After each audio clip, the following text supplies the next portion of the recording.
మేము ఎప్పుడు కూడా శాంతి భద్రతలకు విఘాతం కల్పించే ఏ నిర్ణయం మేము తీసుకోలేదు.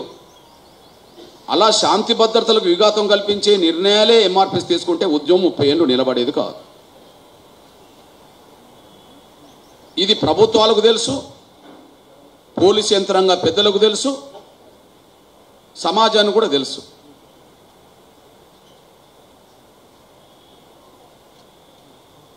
దయచేసి విజ్ఞప్తి చేస్తున్నాం, మేము మా మూలాలను మర్చిపోవద్దని చెప్పి లక్ష డప్పులతో ఒక సాంస్కృతిక ప్రదర్శన పెట్టబోతున్నాం. అది వర్గీకరణ అమలు కోసమే అయినా మా జాతి ప్రజల మూలాలను మర్చిపోవద్దని చెప్పి, జాతి ప్రజల మూలాలను కాపాడుకోవాలని చెప్పి, మన వాయిద్యాన్ని పరిరక్షించుకోవాలని చెప్పి ఈ ప్రదర్శన పెట్టబోతున్నాం.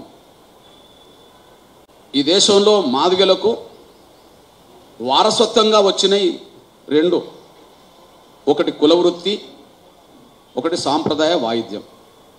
ప్రధానంగా మా కుల వృత్తి చెప్పులు కుట్టుకునే వృత్తి. ఇప్పుడు అది వ్యాపారమైన రోజు ఆ వృత్తి మాకు దూరమైంది. అది వ్యాపార రంగంలో అది కీలకమైన భూమిక పోషిస్తున్న రోజు వృత్తి మాకు దూరమైంది. కానీ అంతో ఎంతో కొంతమేరకు పరిరక్షించుకుంటున్నది